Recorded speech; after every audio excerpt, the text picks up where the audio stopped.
Welcome back. Now, cliff jumps and backflips are the staples of any extreme ski film. But now a Canadian Paralympian has pushed the sport of free skiing to the limit and landed the first ever backflip using a sit ski for wheelchair users.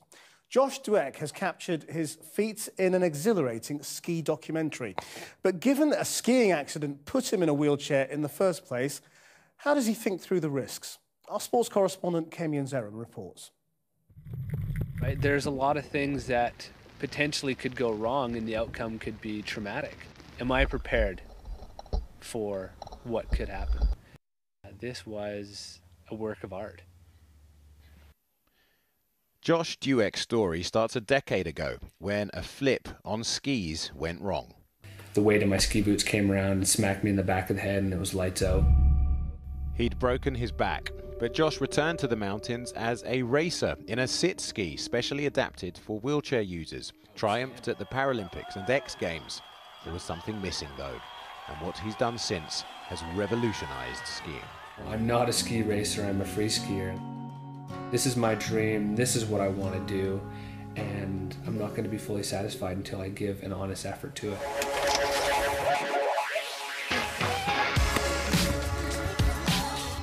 Free skiing in the backcountry, deep snow and cliff jumps, terrain that few in a sit ski had ever tried before.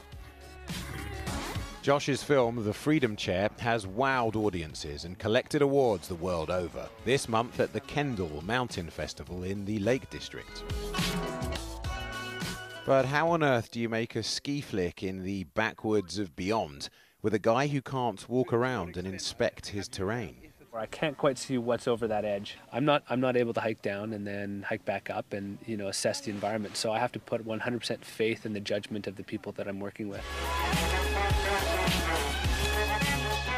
And it put a very different kind of pressure on the production team. When it came to some of the bigger cliffs that Josh hit in the film, I would help map it out for him, but he really had to rely on that I was sending him the right way, and he did, and it worked out. And it's, but I'm impressed that Josh trusts me that much. I'm not sure I'd trust myself that much.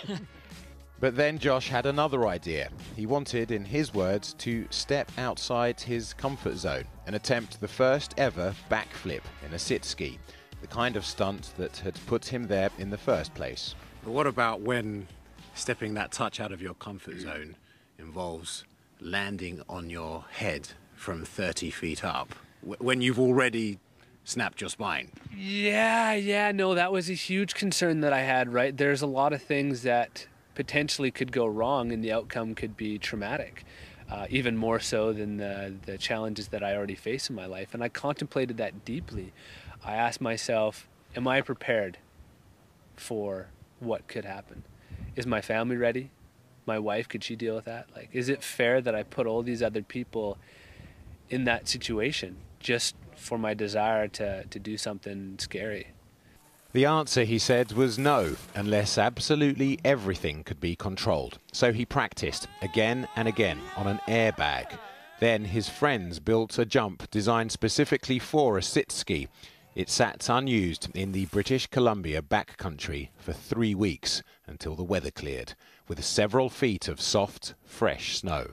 The backflip was on.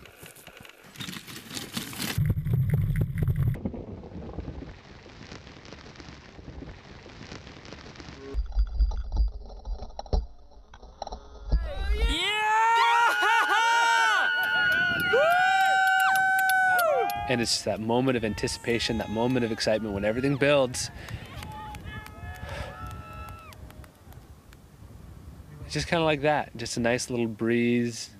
You can feel the wind, you see the horizon come, the sky go, and then you look for the snow and you bring it around. It's